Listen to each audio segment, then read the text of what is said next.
Hi guys, Woody here. I want to make a video about the T16 Crusader setup that I used to run during season 19, and that is probably also like one of the strongest setups you can do on a Crusader, apart from some Condemn, Legacy of Dreams action maybe. And this is a fairly strong setup, and definitely quite competitive with other speed farming builds out there. And I never made a video, so here we go. It's basically pretty straightforward. It rolls around the new Crusader set from season 19, the Aegis of Valor, and it also buffs the Fist of the Heavens. And Fist of the Heavens is your main skill here. So basically we stack a lot of movement skills, a lot of movement buffs from gems, etc. And like this, you just ride around on your horse really quickly, and basically one-shot everything with the Fist of the Heavens. So it's pretty straightforward. In fact, you can play this build of like 2 buttons. Basically just horse and Fist of the Heavens is already fine. And the rest is just, there to give you like a little bit of a small buff. And so you actually see me running around with 5 skills. I've also been playing this with 2 skills or 3 skills. It doesn't really matter. It's just, some small stuff. Yeah, it's basically like a 1-button build basically. So the setup is pretty simple. I just imported my own character in D3 Planner here. So we have the set. We use Winger for a Granger, so we can use Captain Crimson.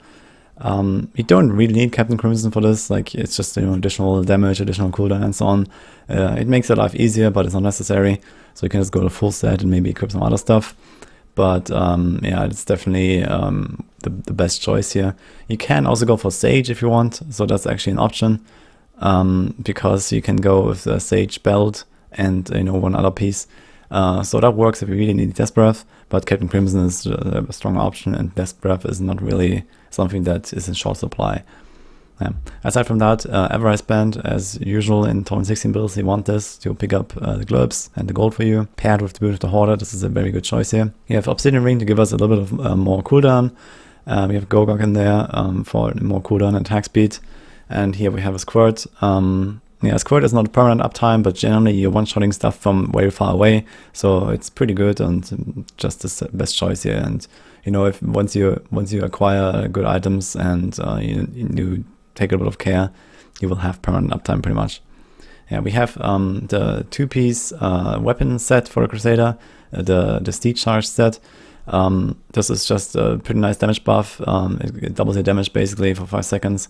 And it also increases the duration and reduces the cooldown of Steed Charge. So basically you can use it permanently. Like whenever you find 1 pack of monsters, it will reset your Steed Charge completely, and that works pretty well. Yeah, the skills. Fist of the Heavens, we use the Holy Rune. Holy Rune has the best AoE coverage. So you have like some bolts that step around. This is pretty good. The Steed Charge with Endurance for a longer duration. You have Akarat's Champion with Prophet, so you have the G-Def proc. It just gives you more damage and makes your life easier.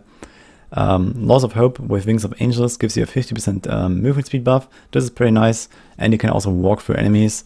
So this obviously is something you want to include in a speed build. And Iron Skin. Iron Skin is mainly damage reduction, which you don't really care about. But you also have this buff where you get 60% movement speed for 5 seconds when you get hit. But generally this is not really active a lot in Torments, so it's kind of whatever, you don't really have to press it much. So yeah. For the passives, you can go with Indestructible simply to make life easier, so you never die basically, especially compared with Akarat's Champion. It's pretty good. Long After Law for the movement speed buff from Laws of Hope. That's good. You need Heavenly Strength, so you can actually equip the set with the 200 Flare. And then the last passive is also whatever. I chose Finery for more strength because that's a really strong passive. Yeah. And in the cube, Darklight. Theoretically you don't need a Steed Charge set. You can also equip this Darklight. For example, if you want to swap it around a bit. For example, now, like my character is so strong at Paragon 2k something or so that this Steed Charge is not really necessary. So, you can also go with Ingeum, for example. But this is the setup I have. So Darklight in the cube. It buffs your Fist of the Heavens by a ton. And we have the Casset's Court of Righteousness in the cube as well. Which you could also equip, inside of Captain Crimson set. So, if you really like to have a little bit of a different setup, Gloss of Worship, or what's taking Arm Guards for movement speed, there's some stuff that you can use, and that all works pretty well. Yeah, and last queue slot is the Ring of Relic Ranger. For some reason it's not shown here right now. This is the setup. Just wanted to make like a short video for anyone who's interested in playing Crusader. So yeah, hope this this will help you. And I also use this for bounties. Maybe you can swap like 1 or 2 things around. For example, in bounties you don't need Nemesis braces, so you can go for second arm guard, so increase your move speed a bit.